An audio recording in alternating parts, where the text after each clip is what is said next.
Bonjour à tous et bienvenue sur Darumacha DIY.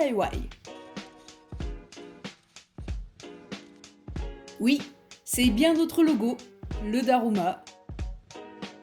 Dans la vidéo précédente, on avait travaillé sur différentes petites choses, telles que l'installation de la clim dans cette pièce, ou la rénovation des volets en bois coulissants. Dans cette vidéo, on va terminer les travaux de rénovation de cette pièce. Et l'un des éléments les plus importants à faire ici est la porte. L'énorme panneau qu'il est en train de détruire à l'instant est en fait la toute première version de porte coulissante que nous avions fabriquée pour les toilettes. Comme nous n'étions pas convaincus de cette première version de la porte, eh bien on a décidé d'en créer une toute nouvelle. Et ainsi de mettre cette première version de côté pour autre chose. Et le temps est venu pour cette autre chose. On va utiliser la plupart des matériaux pour créer la porte de cette pièce. La manière de procéder sera donc identique que celle de la porte des toilettes. Toutes ces planches vont être coupées à leur extrémité en formant un L. Ce dont on a besoin en fait de créer pour cette porte, insinuant par là les matériaux que nous n'avons pas récupérés sur l'ancienne porte des toilettes, sont les barres en bois pour former le cadre. Ainsi, les planches que nous avons coupées tout à l'heure vont venir se glisser dans ces barres en bois. Eh, tu te défends pas mal en menuiserie pour un amateur. Comme d'habitude, on va poncer et cirer le bois. Maintenant, on assemble le tout.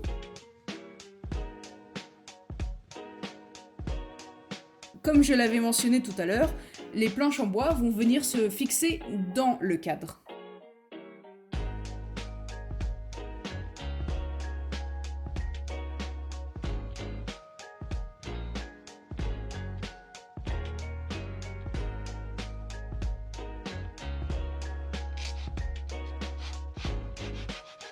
Vous avez faim?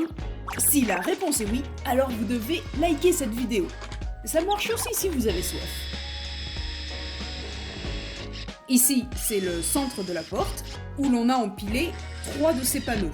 Cette partie a besoin d'être plus épaisse afin de pouvoir y fixer la poignée. Maintenant, pour terminer cette porte, il nous faut fixer la poignée. Un patron nous a été fourni lorsqu'on avait commandé la poignée.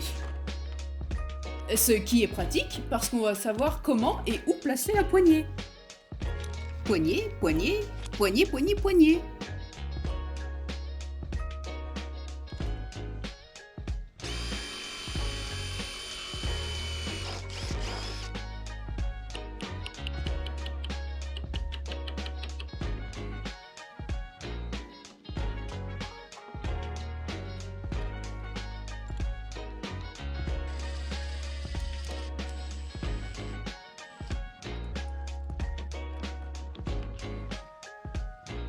Voilà, la poignée c'est fini.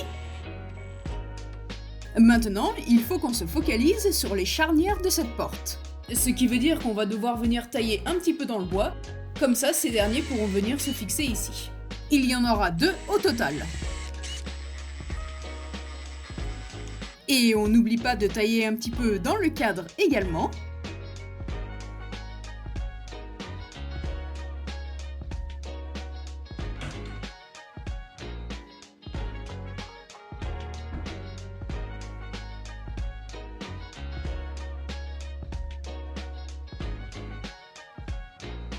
Parfait, la porte est enfin terminée. Qu'est-ce qu'on pourrait bien faire maintenant? Un petit peu de décoration peut-être? Comme les rideaux? Pourquoi bleu? Je sais pas. Alors il faut savoir que ce n'était pas facile de trouver la bonne taille. La taille de cette porte-fenêtre fait 2,30 m de haut pour 2,70 m de large. Sur la partie la plus haute, on va venir y placer une petite planche en bois. On voulait fixer la tringle à rideau sur quelque chose d'un petit peu solide. Comme ça, c'est un petit peu plus sûr.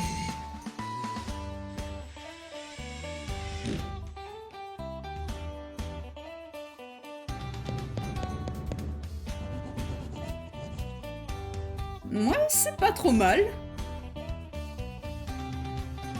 Maintenant, on va pouvoir installer la tringle à rideau. Bon, personnellement, je suis pas hyper fan de ce genre de tringle. Mais notre choix a été rapidement limité. Déjà pour une question de variété de produits, et puis surtout pour une question de budget.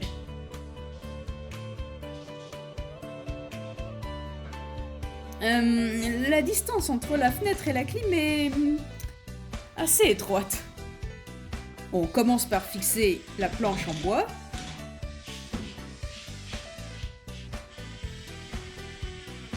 Puis la tringle. Et enfin les rideaux.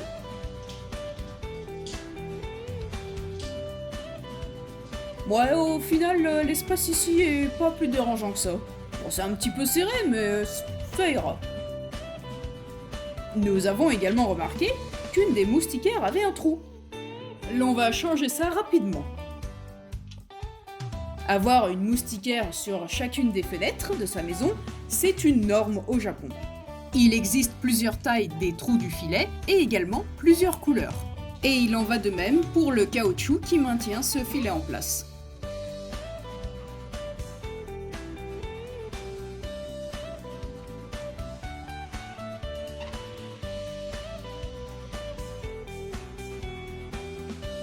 Une toute dernière chose sur laquelle on aimerait travailler pour aujourd'hui, c'est ce... Bon, j'ai essayé de chercher sur internet, mais j'ai pas pu trouver le bon mot qui correspond à ça. Du coup, je vais l'appeler fenêtre à rebord pour l'instant. Comme vous pouvez le voir, c'est rempli de petites rayures, un peu partout. Bon, moi personnellement, j'aime bien le style actuel, mais monsieur, lui, ne l'aime pas. Et pour le coup, il a une idée pour améliorer ça, à base de bois. Vous allez comprendre.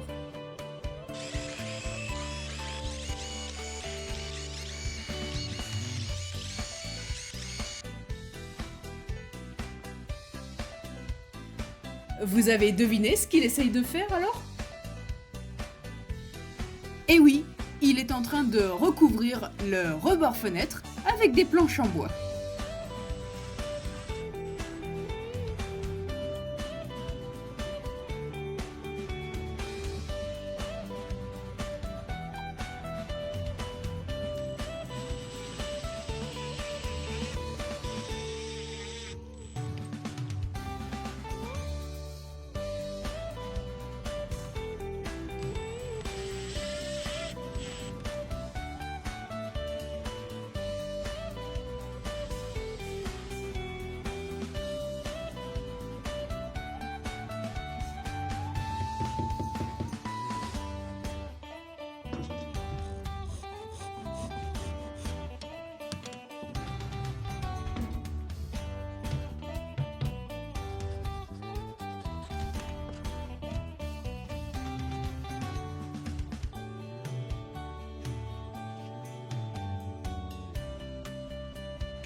Pour la petite touche finale, un revêtement pour protéger le bois.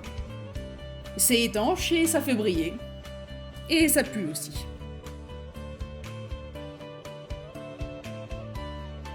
Ouais, je dois admettre que c'est plutôt pas mal. Et vous alors, qu'est-ce que vous en pensez ? Vous préférez la nouvelle version ? Ou vous préfériez l'ancienne ? Dites-le nous dans les commentaires.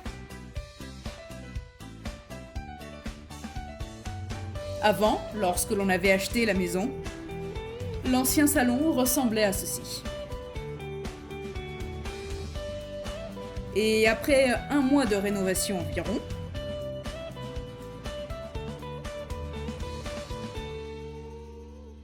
on se demande toujours ce qu'on va faire de cette pièce.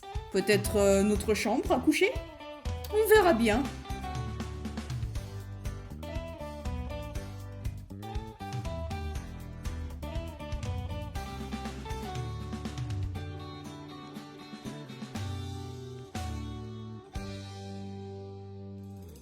Dans un prochain épisode, ça sort l'artillerie lourde.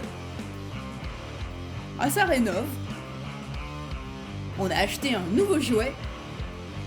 Ça fout le bordel dans le jardin. Enfin bon, vous en saurez plus la semaine prochaine. En attendant, prenez soin de vous.